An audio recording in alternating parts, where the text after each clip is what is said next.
Boa tarde.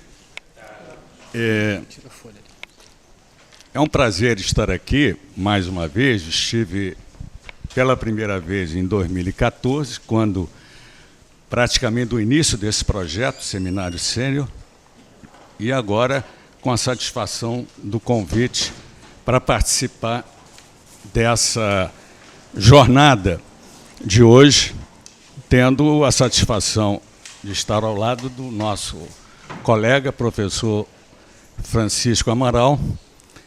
E a minha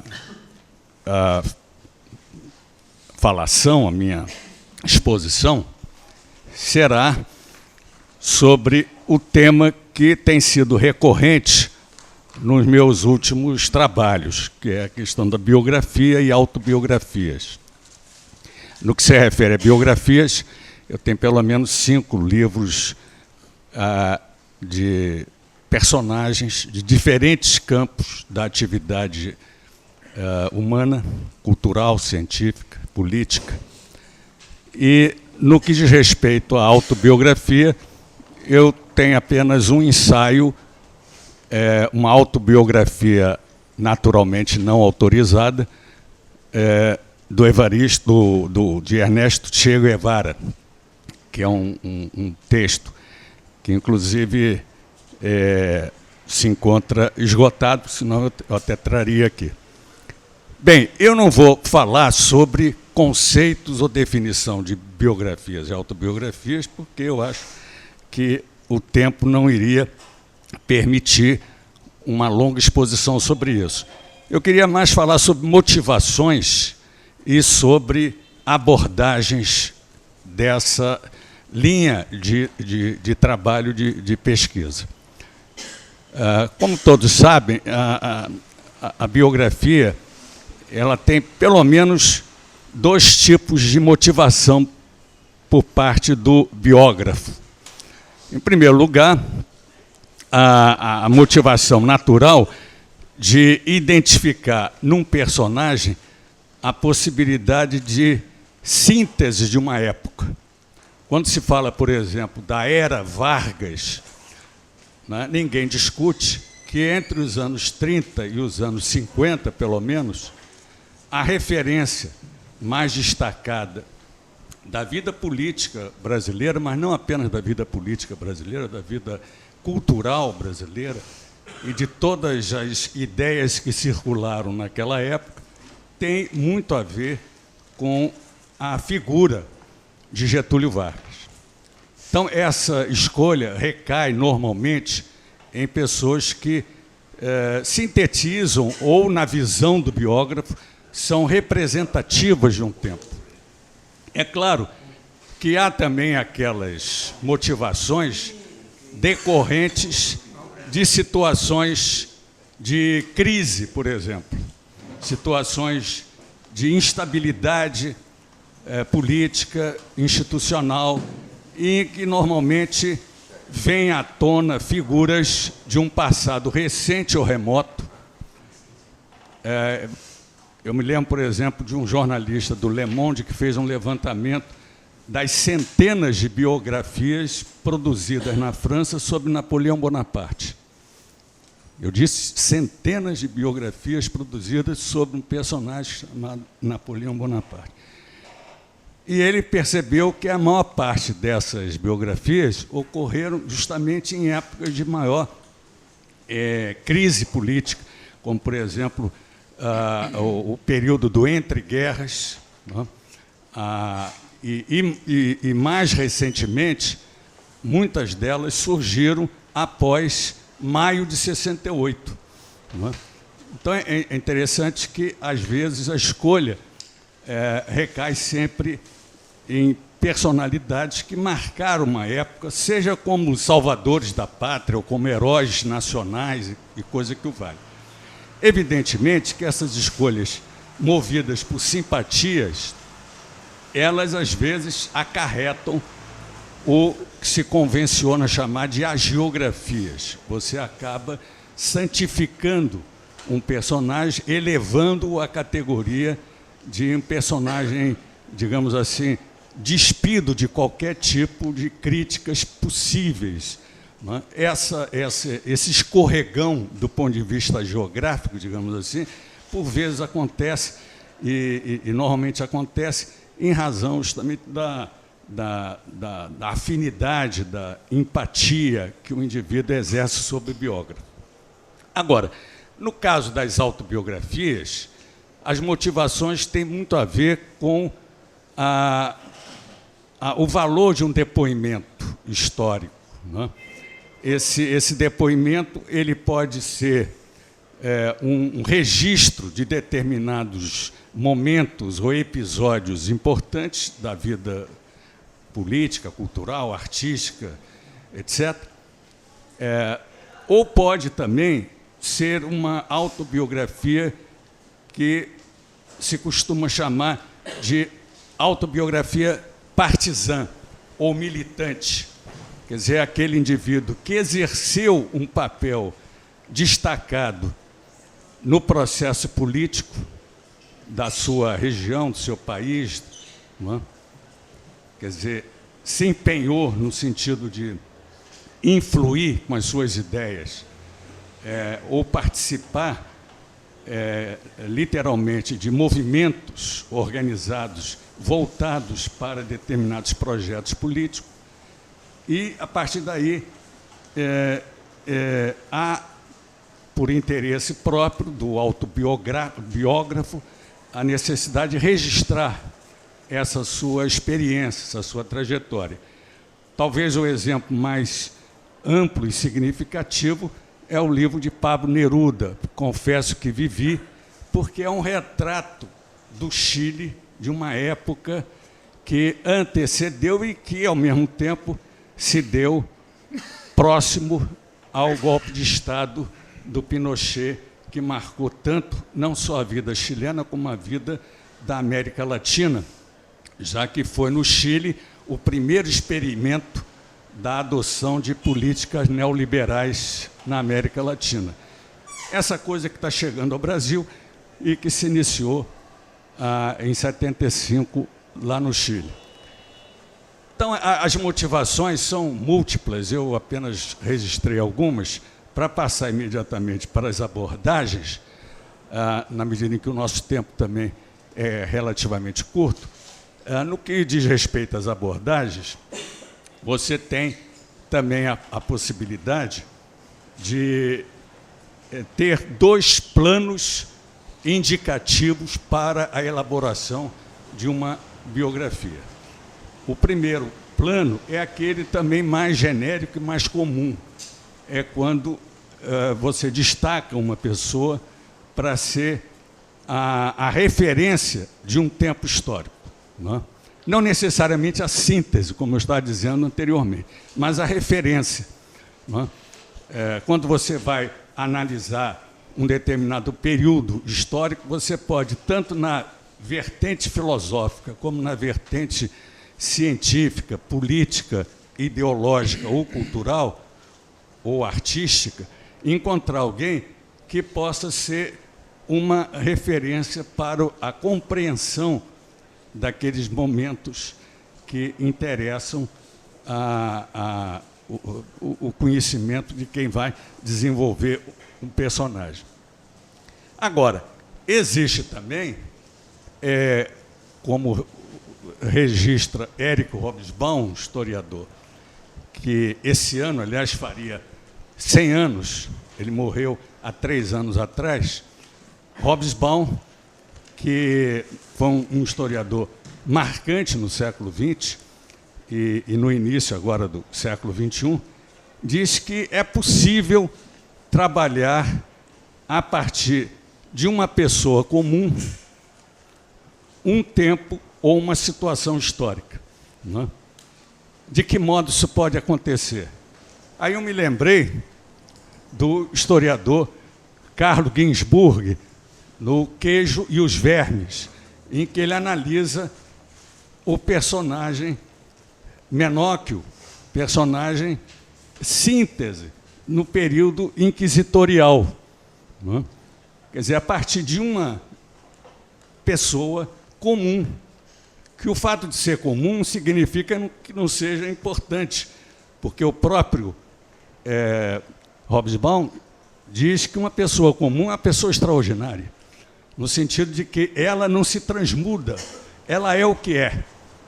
Ela não precisa ter duas caras, não é? E, nesse sentido, ela retrata muito bem uma determinada comunidade, uma comunidade de interesse, uma comunidade afetiva, uma comunidade do seu tempo, não é?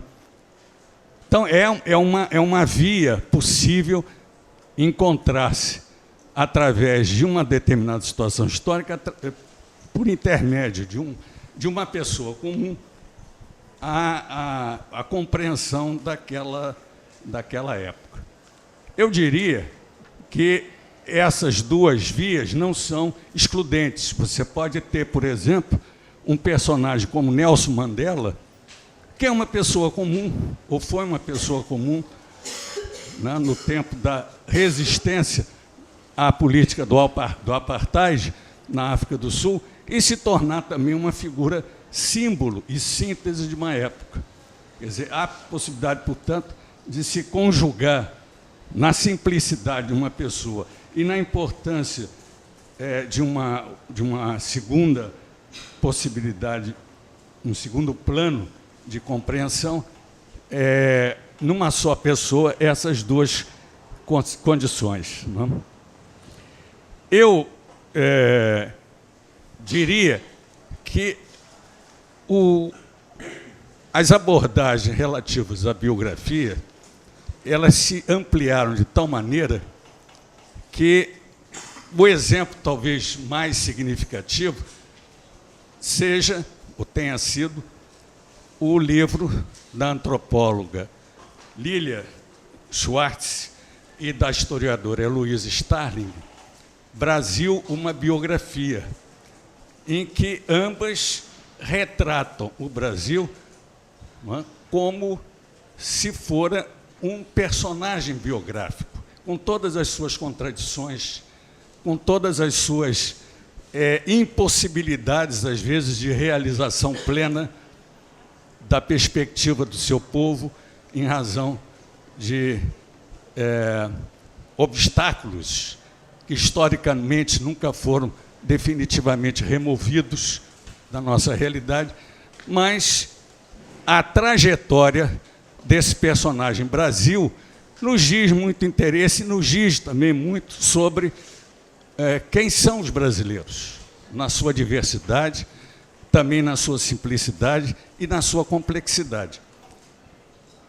Eu, para concluir essa minha fala, como fui convidado a trazer meu último trabalho biográfico, que foi já mencionado aqui, o Floriano, uma encarnação da República, eu adotei um pouco o caminho do Eric Hobsbawm. Eu não parti do personagem Floriano Peixoto, segundo presidente da República, e sim através de um relato de uma portuguesa imigrante chamada Maria Amélia Campos, que chega ao Brasil em 1893, portanto, no ano em que se inicia a chamada Revolta da Armada, não é? E nesse ano de 1893, ela se depara com uma cidade empolvorosa, porque o Rio de Janeiro estava sendo o alvo preferencial dos embates entre os que apoiavam a continuidade de Floriano no governo, apesar da Constituição exigir, pelo seu artigo 42, a convocação de novas eleições em função da saída, ou enfim, da deposição ou do então presidente Deodoro da Fonseca, e os que combatiam a permanência de Floriano. Tanto eram os florianistas e os antiflorianistas, uma guerra civil que marcou durante 6 meses, não é, a vida, inclusive, do habitante do Rio de Janeiro. Diz o jornal O País que vivia no centro do Rio cerca de 100 mil pessoas naquela época. O centro era muito povoado, era muito habitado, não é? E ao cabo e ao fim dessa guerra civil, esse número ficou reduzido a 5 mil pessoas apenas. Ou seja, cerca de 95 mil pessoas foram forçadas a se deslocar para os subúrbios do Rio de Janeiro. E muitas dessas pessoas foram abrigadas em propriedades do Exército, por recomendação do Floriano, para impedir que elas ficassem ao relento, não é? Além, naturalmente, de ter combatido ferozmente a especulação por parte do pequeno comércio de secos e molhados, que era dominado, como foi durante muito tempo, pela colônia portuguesa. Então havia um antilusitanismo naqueles membros florianistas, né, ardorosos defensores de Floriano, justamente por essas medidas adotadas por Floriano. E Maria Amélia Campos chega nesse momento, e apesar de vir de Portugal, de ter contato com a colônia portuguesa, ela veio de uma cidadezinha minúscula chamada Mundim de Bastos, lá na região de Trás-os-Montes, uma região pobre. Ela não encontra riqueza aqui, encontra um outro tipo de pobreza, mas se depara com essa situação. E, ao se deparar com essa situação, ela se torna uma florianista, ela se torna adepta do presidente Floriano Peixoto e, ao se tornar adepta de Floriano, ela rompe com a sua colônia. Ela é obrigada a lavar roupas durante muito tempo, exatamente porque não obteve o apoio, a solidariedade dos seus compatriotas.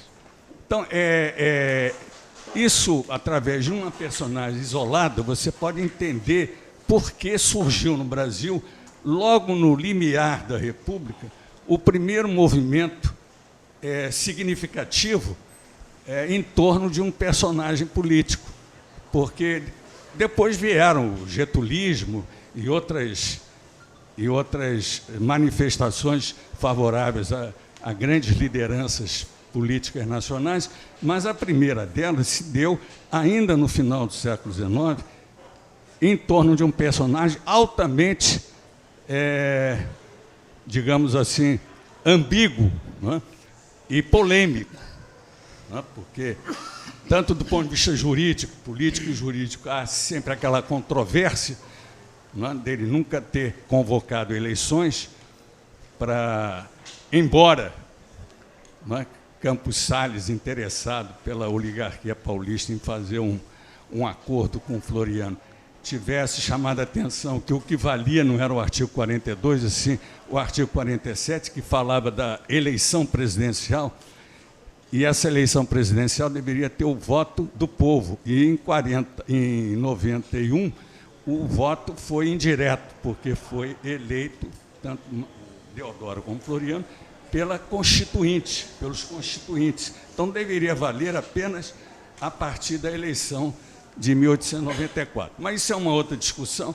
O que eu quero mostrar é que você pode, através dessa senda, dessa perspectiva, reconstruir todo um tempo histórico, tendo por base um personagem simples que é representativo de um movimento de opinião.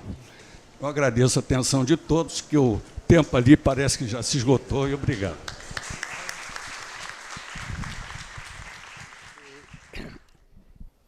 Historiador, etc., e falou de Getúlio Vargas, e eu gostaria de saber, né, que falasse um pouco sobre Getúlio Vargas, João Goulart, porque nós estamos assistindo um golpe, de Estado, mas hoje com Lula, etc., que vem da direita e que por trás tem, a mão do tio Sam, dos serviços secretos, etc., etc., que cria, grupos de contra-insurgência em certas embaixadas, e também lá o Beca Boca, por exemplo, etc.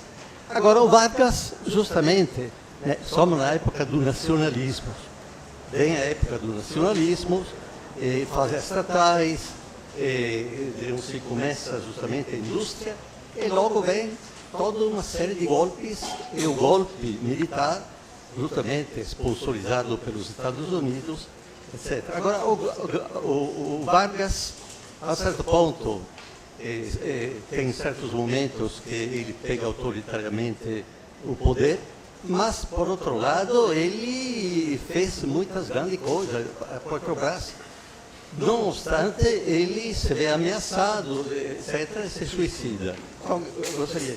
João Goulart também, nesta época aqui, que, a certo ponto, fez com que Paulo Freire começasse a justamente fazer uma outra educação a partir do oprimido, que deve entender, etc. E depois se foi preso e se refugiou. Agora, João Goulart também acabou praticamente com o golpe. Então, gostaria de ver como vê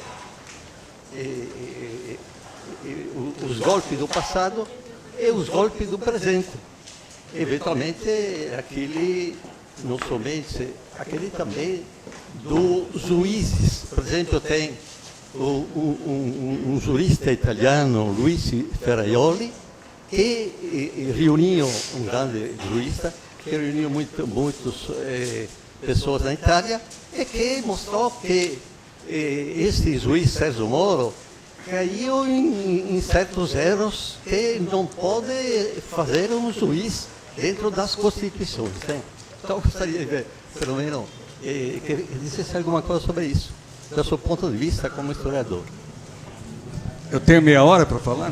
Não, não tenho. 10 minutos. Bom, mas já é o suficiente. Não, é que você mencionou aqui o Paulo Freire, por exemplo, e ocorreu um paralelo que eu poderia estabelecer quando eu mencionei a figura dos personagens simples, né? Pessoas extraordinárias, do Hobsbawm, e que ele cita os sapateiros, que é um tipo de artesão que esteve muito envolvido em diferentes países nas lutas políticas, democráticas, operárias, sindicais, políticas, de modo geral. Isso me fez lembrar, quando eu estive preso na Ilha das Flores, logo após o AI-5, depois de 15 dias de solitário, me colocaram numa cela com uma pessoa, e depois eu vim saber, por ele, conversando, que era um sapateiro e era analfabeto. E tinha uma vontade louca de se alfabetizar, mas não tinha tido tempo. Não é? E ele tinha um tirocínio, uma capacidade de analisar a realidade política que nós vivíamos na época, muito maior do que muita gente alfabetizada, letrada, que eu conheci naquela ocasião. O que mostra a importância do voto do analfabeto, porque naquela época do João Goulart, o analfabeto não votava. Não é? E era um contingente grande, era cerca de 30% da população adulta que não votava. O projeto do Paulo Freire, do João Goulart, era justamente para elevar ao nível da cidadania essas pessoas, mas só poderia ser pela via da alfabetização. E o método dele era exatamente a combinação da alfabetização com a conscientização. Muitos deles, aliás, já tinham essa conscientização vivida pelas lutas difíceis de sobrevivência, mas era importante que eles tivessem também essa capacidade de ler, escrever e se inteirar também, não é? A partir de outras leituras, de situações novas que ocorriam naquela sociedade. Então, não era um mero projeto demagógico como os ditadores de 64 em diante passaram a vender para a opinião pública, né? Era, na verdade, uma forma de inclusão social via elevação do nível de cidadania de um contingente considerável. E esse mesmo cidadão que eu encontrei na cadeia era uma pessoa que tinha consciência da necessidade de se alfabetizar. Ele me pedia para que eu o ajudasse nesse sentido. Infelizmente, ficamos muito pouco tempo juntos e mesmo que tivesse mais tempo, dificilmente naquelas condições a gente teria como, né, promover esse processo de alfabetização. Agora, golpes existem desde essas situações menores que impedem que pessoas se libertem do jugo da expoliação, da subordinação, não é? Até os golpes mais destacados, porque atingem as instituições, não é? Atingem o poder político mais representativo. Então, nós estamos diante sempre de situações de confronto com uma classe dominante que, no Brasil, talvez seja uma das mais perversas de todas, porque não tem nenhuma identidade e afinidade com o seu povo, não é? Então, essa é uma realidade que precisa, mais do que nunca, no momento que nós estamos vivendo, não é? Estamos diante de uma das crises mais dramáticas e cuja solução não é fácil, tanto pela via constitucional, via indireta, como pela via direta. É muito complicado, porque vocês sabem perfeitamente, eu me lembro do golpe de 18 do Brumário, né, o golpe de Napoleão III, Luiz Napoleão, né, que depois da Revolução de 1848 na França, né, que implantou o segundo sufrágio universal, que o primeiro tinha sido da Primeira República Francesa. Ele é eleito o presidente da República e depois ele promove o autogolpe e implanta a Terceira República, a Segunda República, o segundo Império, né? Então, essa possibilidade de alguém ser eleito, né, aproveitando um grau enorme de insatisfação da população, e depois descumprir todos os compromissos eleitorais, né, resultando daí uma solução bonapartista que não está fora de cogitação nessa hora, que a nossa democracia é muito frágil. Então, qualquer salvador da pátria pode se usurpar como representante dessa grande maioria que está inteiramente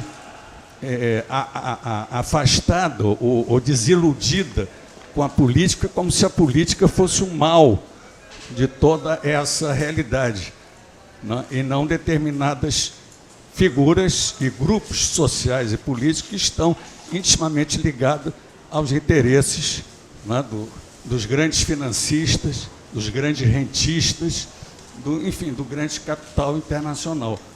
Mas se nós não tivermos essa visão macrocósmica da realidade e tentar enxergar a realidade através de determinadas pessoas, a gente continuará sempre sofrendo reveses, e reveses continuados levam, às vezes, a uma desilusão e o desinteresse total pela vida política nacional, né? Não sei se eu te respondi, mas era... Agora, faço uma outra observação. O senhor aprovaria essa ideia que, sem passar pela história... Você falou de macroeconomia, sem passar pela história e sem justamente tomar posição dentro da história, digamos assim, posição em razão daqueles que são oprimidos, etc., não existe filosofia ou ciência a não ser uma ciência-filosofia desligada da realidade. Estou certo dizendo isso, que precisa que a filosofia, que a sociologia, que a história seja enraizada na realidade, mas, sobretudo, precisa passar pela história. Porque se você não passa pela história, você não vai entender nada. E hoje em dia, a maioria não entende nada, sobretudo através da cultura de massa. Concorda comigo ou estou exagerando? A comunidade de historiadores agradece essa sua manifestação. Concordo inteiramente, claro.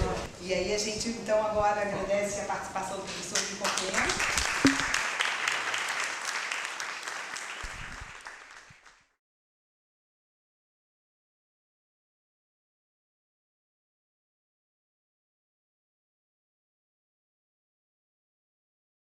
Agradeço as primeiras palavras para agradecer o honroso convite para voltar a esta casa, onde eu frequentei muito como estudante, mas ter o benefício de aprender filosofia, na Escola Nacional de Direito.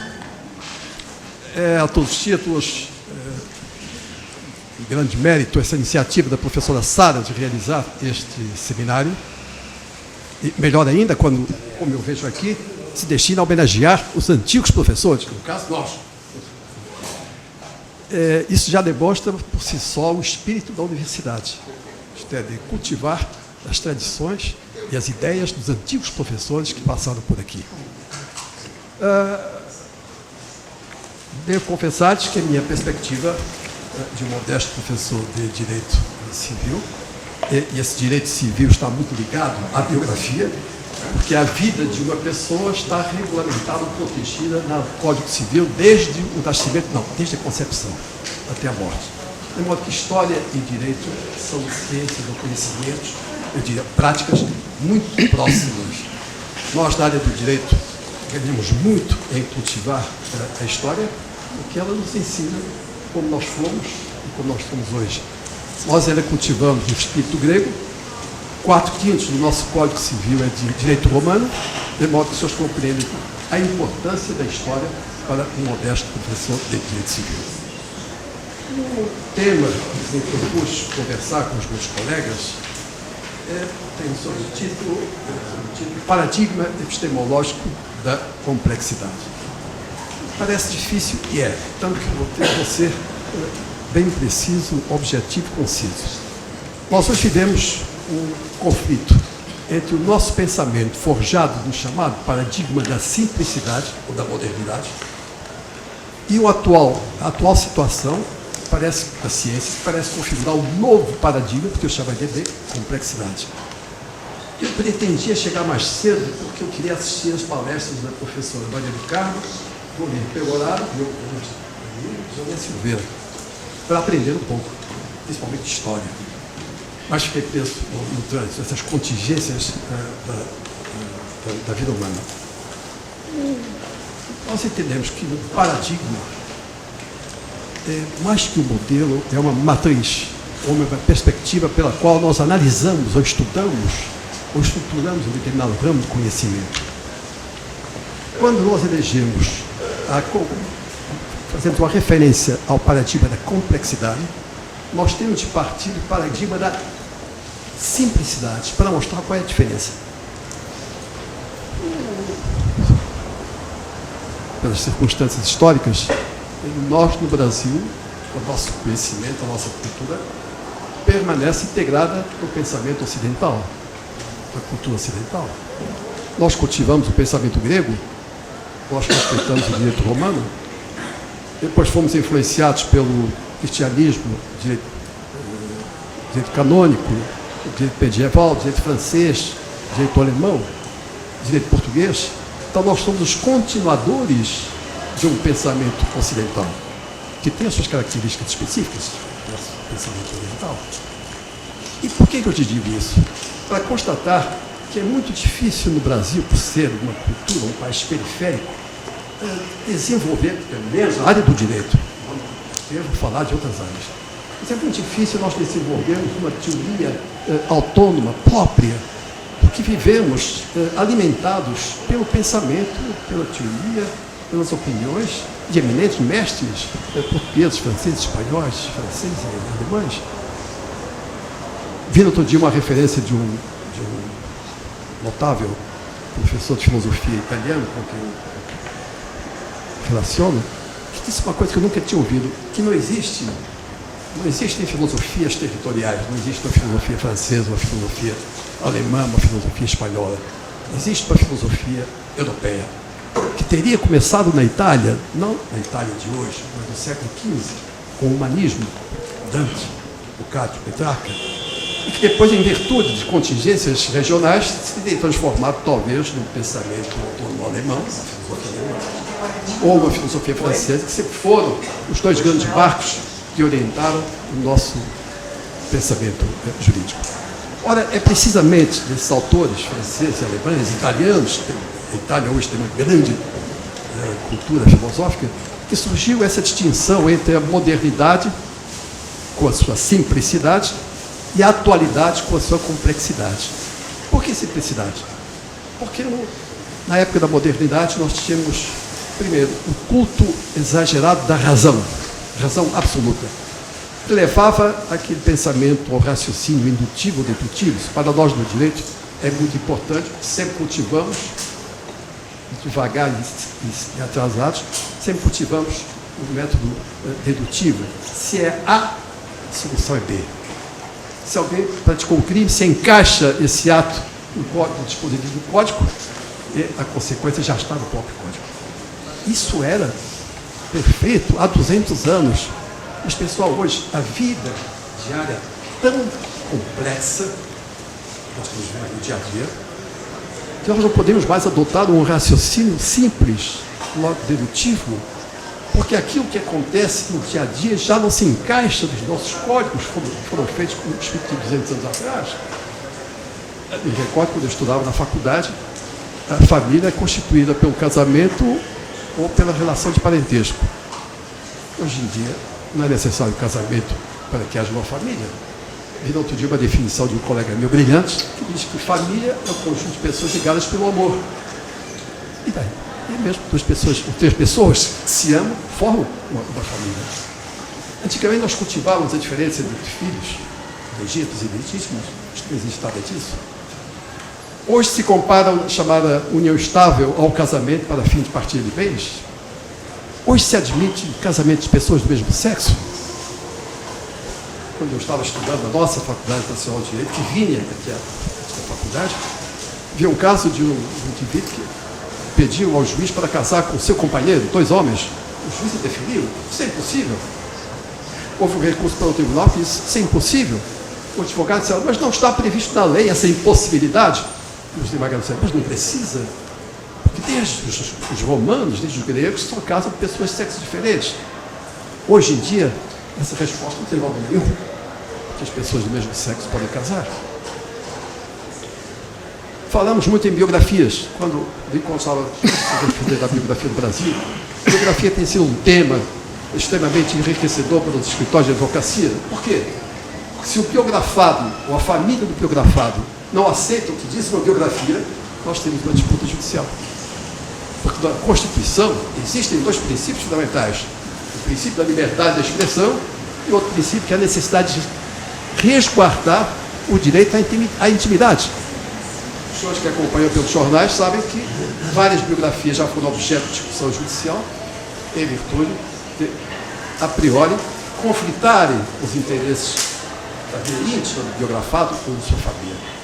No caso, o professor Lucas muito bem falou sobre a biografia do Brasil, seria mais complicado, tem uns vários milhões entrando com ação para proteger o direito dos brasileiros, quando nós somos diminuídos, digamos, pela imprensa estrangeira. Ora, o pensamento científico clássico da modernidade se caracterizava por 3 pilares: ordem, separabilidade e razão absoluta. A ordem que determinava concretamente como as pessoas, ou como os objetos, como a ciência devia se desenvolver.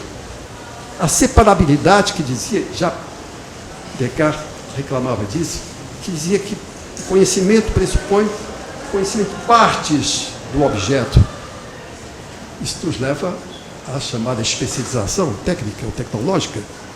que hoje, para os defensores da complexidade, é um atraso.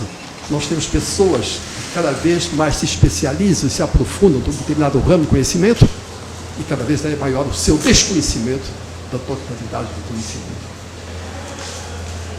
A epistemologia passa a ter um novo objeto, que não é mais o conhecimento simples, mas sim o conhecimento complexo. E essa epistemologia advoga a inserção, o cruzamento da ciência com a filosofia. Mais do que nunca, a filosofia passa a ter um papel fundamental, principalmente nos momentos que exige essa reflexão. Crise.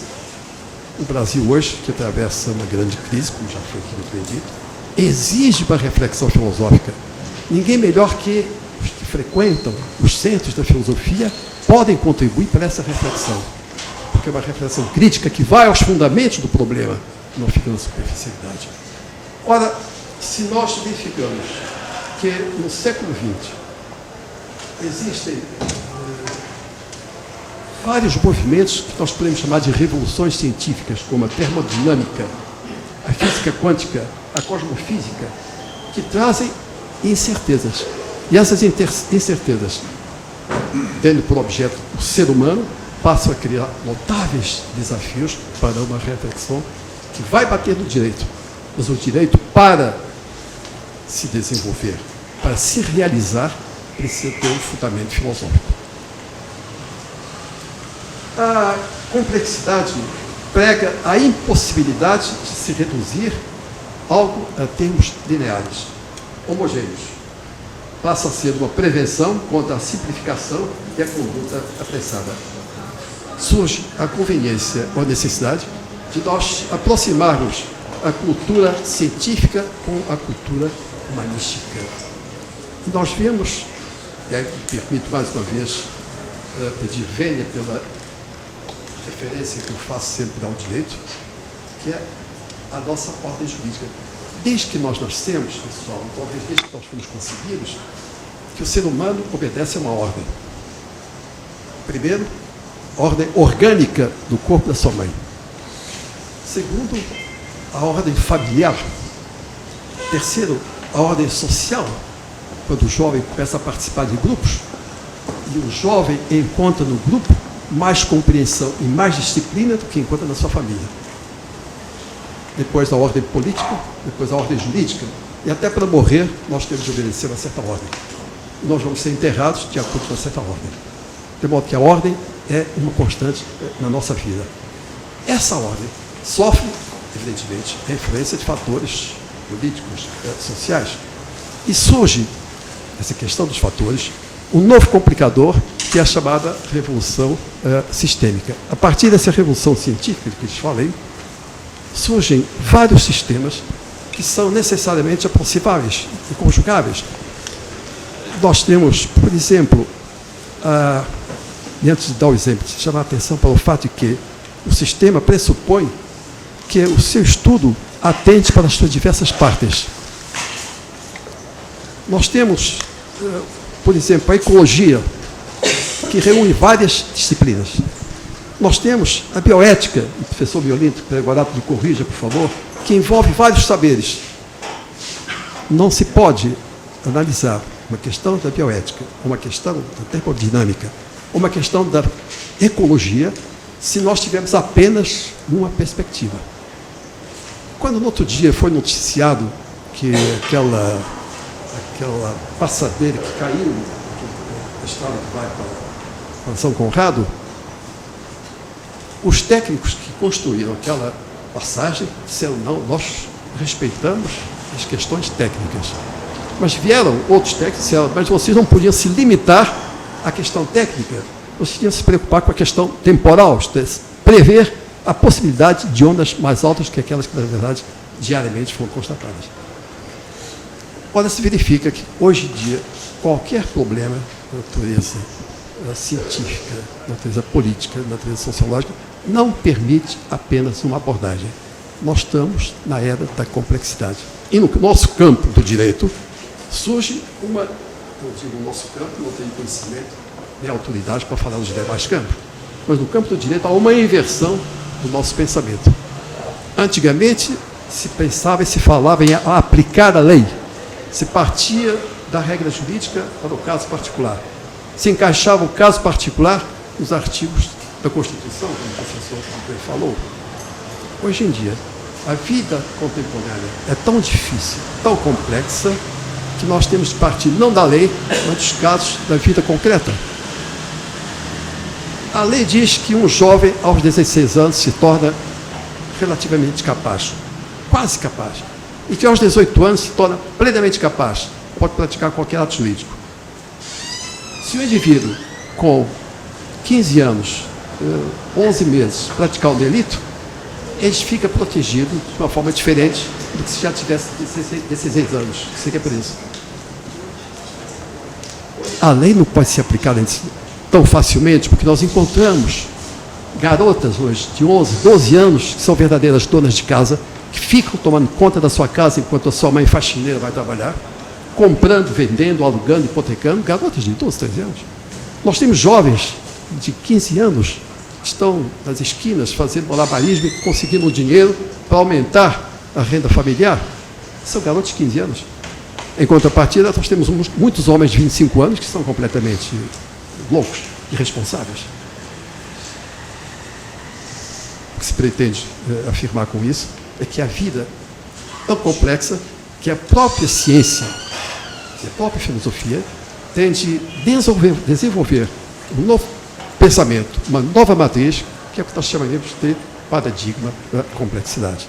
Quem tratou dessa questão do paradigma foi Thomas Kuhn, que foi um grande pensador, mas que se aplicam perfeitamente à nossa realidade brasileira. Nós hoje vivemos uma crise. Como Lincoln falou, nós temos 3 ou 4 hipóteses. Nós não sabemos ainda qual é a hipótese que vai ser definida em termos de governo do Brasil. Isso já mostra a própria complexidade da nossa vida política. O paradigma da complexidade exige de nós do direito um esforço permanente. Mas o direito só existe e só se realiza quando os seus fundamentos forem aceitáveis por uma determinada sociedade. Esses fundamentos são as ideias dominantes, que se chamam valores. E quem estuda os valores é a filosofia.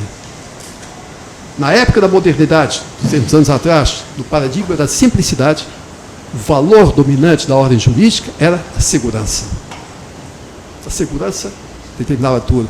Segurança nacional determinava qualquer comportamento. Hoje em dia está superado. O valor fundamental da ordem jurídica do Brasil hoje é a pessoa. Ora, quem vai justificar o valor da pessoa é a filosofia. Tudo isso, pessoal, para demonstrar que você está na casa certa. Este é o óculos privilegiado para desenvolver uma reflexão que vai nos ajudar no direito, que é a reflexão filosófica, que vai mostrar que os nossos fundamentos, que devem orientar os juízes que vão decidir o futuro político do Brasil, são a pessoa, a justiça, não a empresa, não o capital, não o lucro. Outros 2 valores fundamentais. Primeiro, a pessoa humana, não a pessoa jurídica, a pessoa humana. Segundo, o ideal de justiça. Aí nos remeteríamos à Grécia para falar sobre o ideal da justiça, não é evidentemente a oportunidade. Mas só para lhes deixar um convite à reflexão. Essa matéria é muito mais vasta do que eu, modestamente, aqui poderia dizer. Mas a complexidade da vida contemporânea cria tantos desafios para a ciência que é necessário uma nova postura, uma nova matriz, que nós podemos chamar paradigma epistemológico da complexidade. Agradeço, renovo os meus agradecimentos, cumprimento, adorei essa homenagem aos professores aposentados, não idosos, não falo idosos, aposentados. Muito obrigado.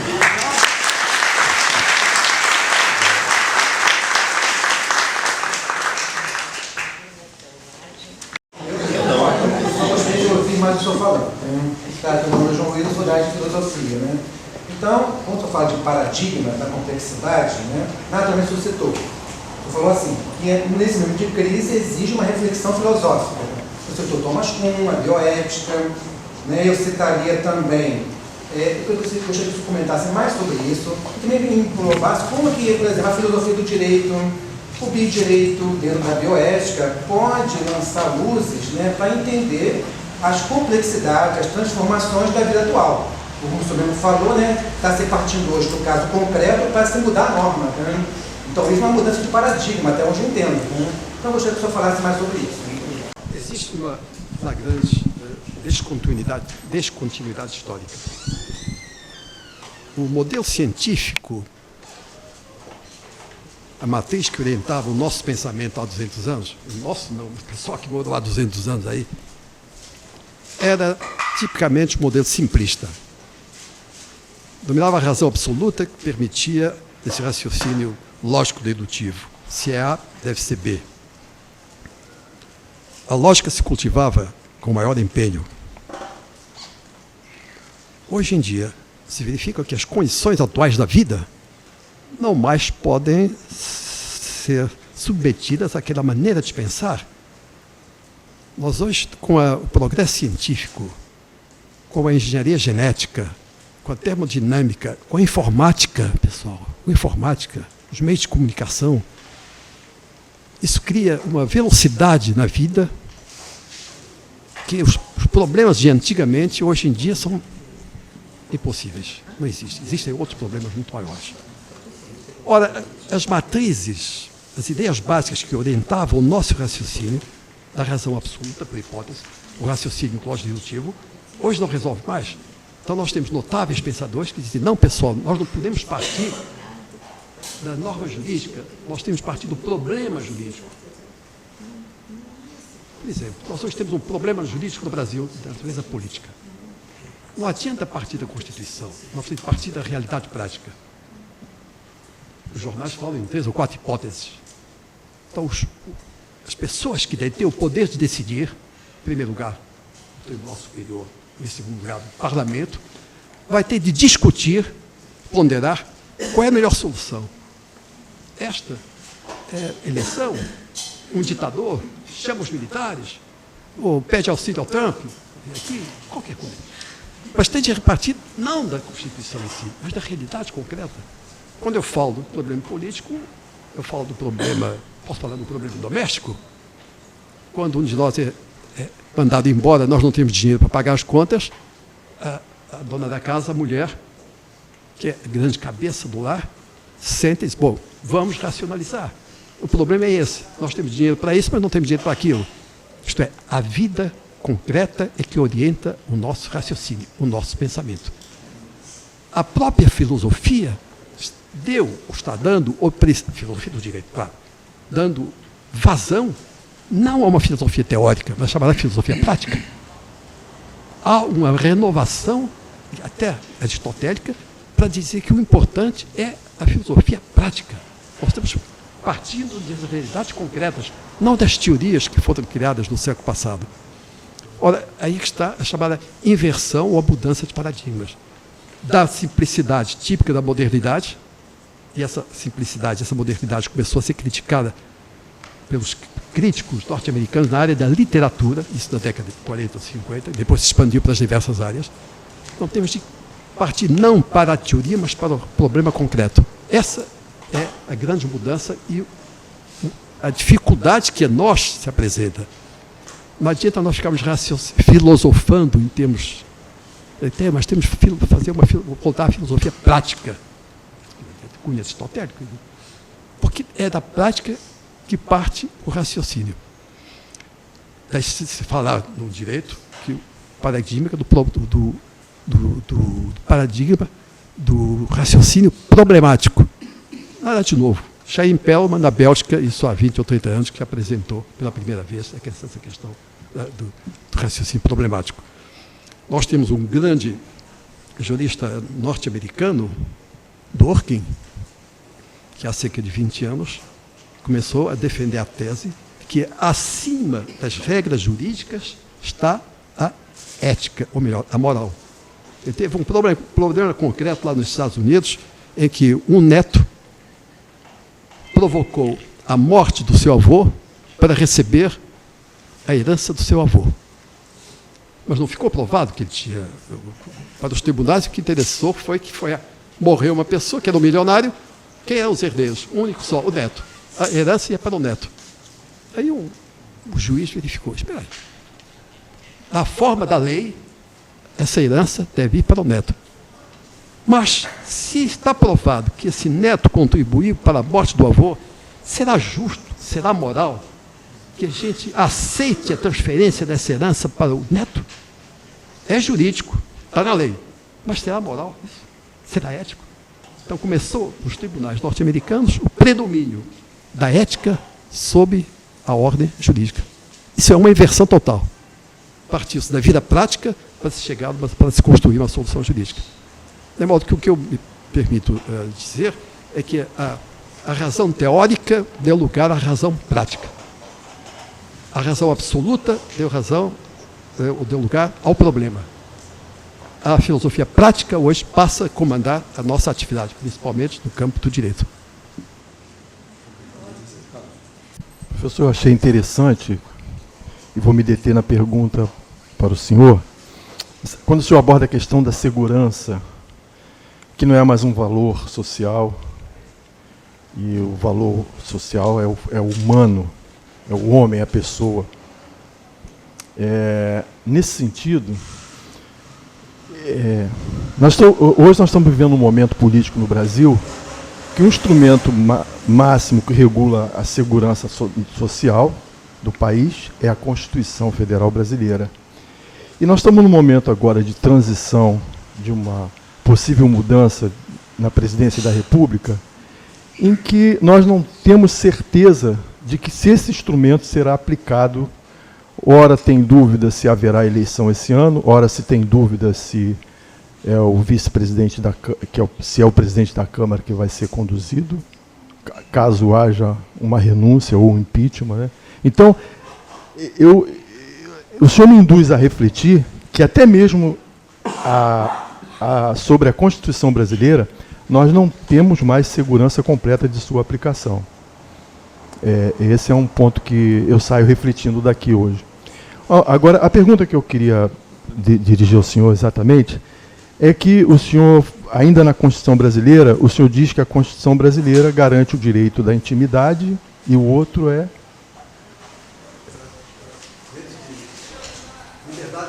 E de liberdade de expressão e da garantia da intimidade.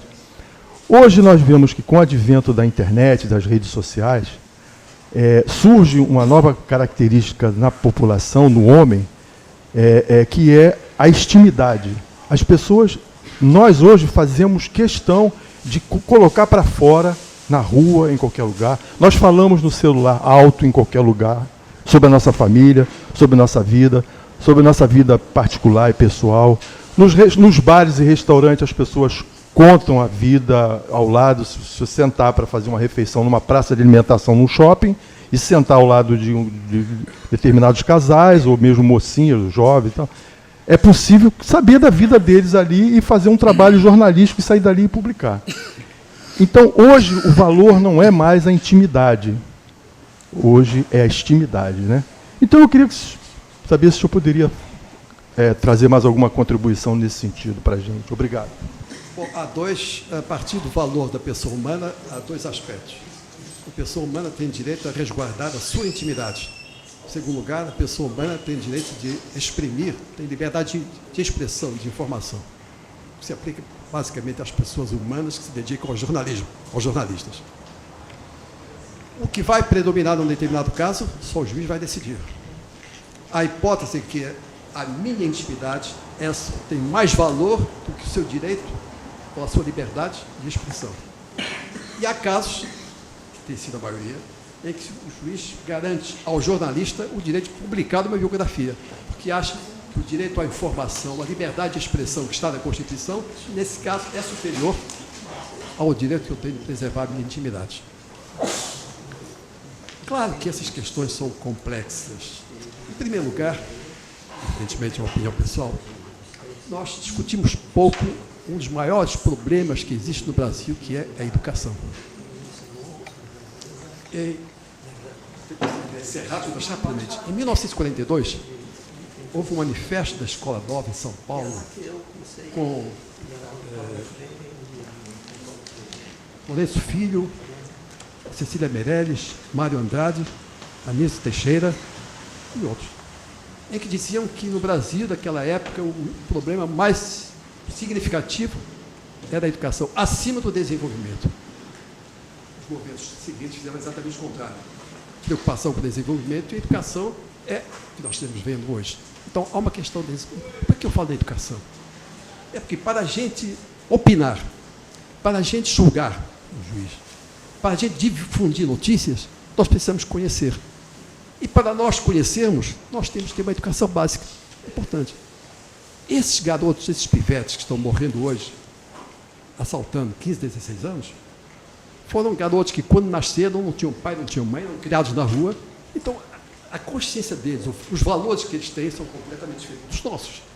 O que para nós, o respeito à vida é importante, para eles, o respeito à vida não tem importância nenhuma.